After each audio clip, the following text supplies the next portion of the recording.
सभी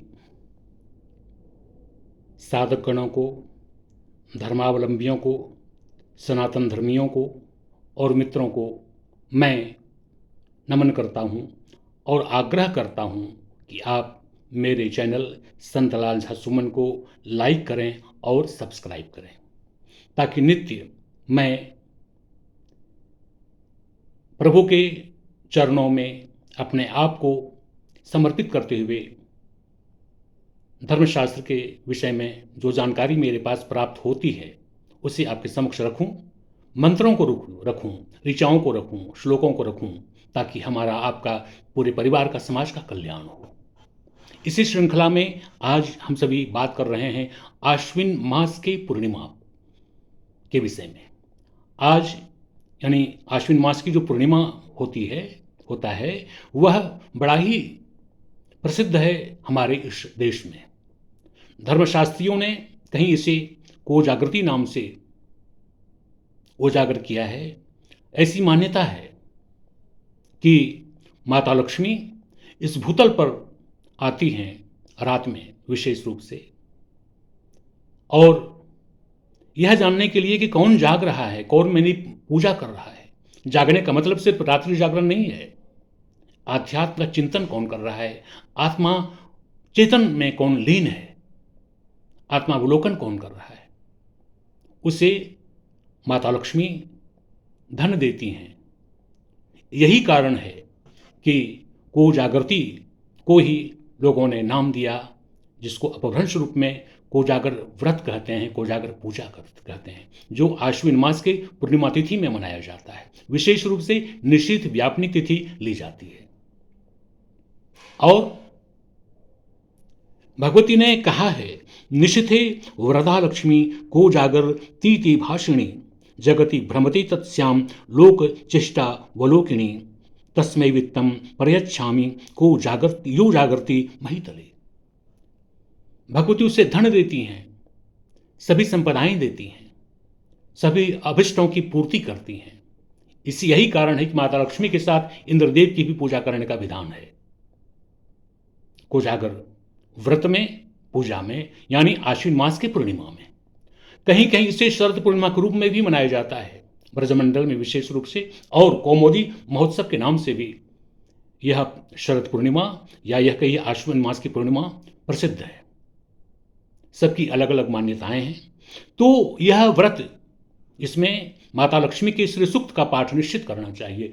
हिरण्यवर्णाम हरिणीम सुवर्ण रजस्त्रजाम चंद्राम हिरण्यमयी लक्ष्मी जात वेदो मावह।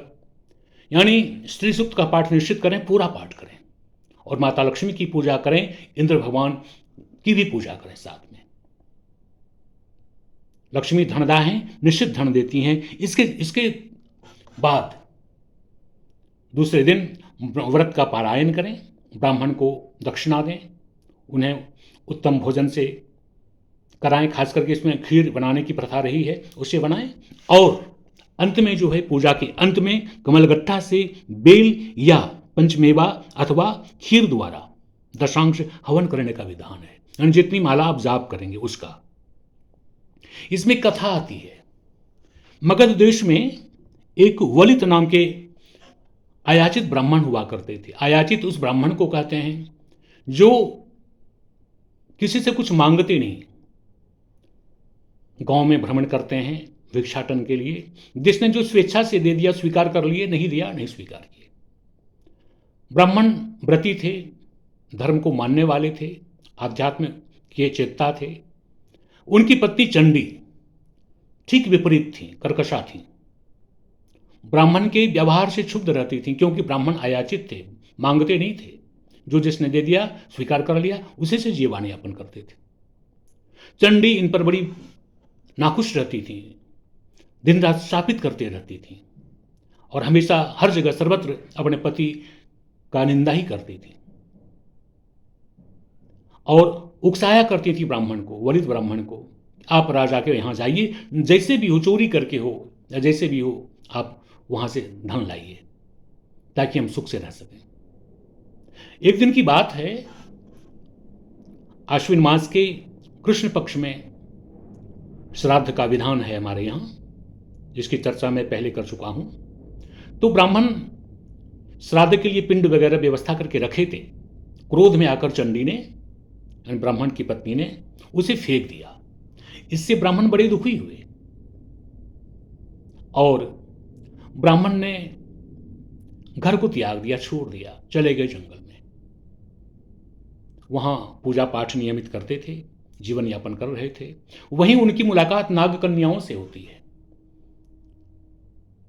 और नाग कन्याएं उनसे कहती हैं, आप कोजागर व्रत कीजिए, पूजन कीजिए माता लक्ष्मी का, यानी कोजागृति व्रत कीजिए। और नाग कन्याओं के विशेष सहयोग से ब्राह्मण ने कोजागर व्रत किया, यानी आश्विन मास के पूर्णिमा में माता लक्ष्मी का विधिवत षोडशोपचार पूजन किया, वंदन किया, श्री सूक्त का पाठ किया और माता लक्ष्मी की कृपा से उनको अभिष्ट की प्राप्ति हुई, यानी संपदा से, विपुल संपदा जिसको कह सकते हैं, से परिपूर्ण हो गए। और उनकी पत्नी की मति भी सुधर गई और पत्नी भी उनके अनुकूल हो गई। यह भी कथा है। तो आज के दिन, यानी कार्तिक आश्विन मास की पूर्णिमा के दिन, हम अपने आप को जाने, ब्रह्म ज्ञान क्या है, आध्यात्म क्या है, इसका चिंतन करें, जगें, अपने आप को जगाएं, कहने का तात्पर्य यह है। और विशेष रूप से लक्ष्मी की पूजा अवश्य करनी चाहिए, षोडशोपचार पूजन करें और आपको विपुल संपदा की प्राप्ति अवश्य होगी। यह सत्य है। इसलिए आश्विन मास के पूर्णिमा में भगवती माता लक्ष्मी की पूजा करें, इंद्रदेव की पूजा करें और श्री सूक्त का पाठ निश्चित रूप से करें, ताकि हमारा, आपका, सबका कल्याण हो और विपुल धन की प्राप्ति हेतु लक्ष्मी के श्री सूक्त का पाठ अवश्य करें। इतना नहीं कर सकें तो कम से कम उनके जो मंत्र हैं उनका जाप करें। महालक्ष्मी चो विद्महे विष्णु पत्नी चो धीमहि तन्नो लक्ष्मी प्रचोदयात्। तो आज मैं अपने वाणी को यहीं विराम देता हूं। मंत्र शक्ति के अंतर्गत आज मैं कोजागर व्रत क्यों करना चाहिए, आश्विन मास के पूर्णिमा का क्या महत्व है, इस पर प्रकाश आपके समक्ष डालने का प्रयास किया। आप इसे स्वीकार करेंगे। इस व्रत को निश्चित रूप से करना चाहिए सभी धर्मावलंबियों को, ताकि हमारा आने वाला कल सुरक्षित हो और हम सभी धनधान्य से परिपूर्ण रहें। सरसिजनिलये सरोज हस्ते धवल तमांशु गंधे माल्य शोभे भगवती हरि वल्लभे मनोज्ञे त्रिभुवन भूतिकरी प्रसीद मेयम। विष्णु पत्नी क्षमाम देवी माधवी माधव प्रियाम लक्ष्मी प्रिय सखीम भूमिम नमाम्यच्युत वल्लभाम। इसी के साथ आज मैं अपने वाणी को यहीं विराम देता हूं। ओम हरि ओम हरि ओम हरि ओम।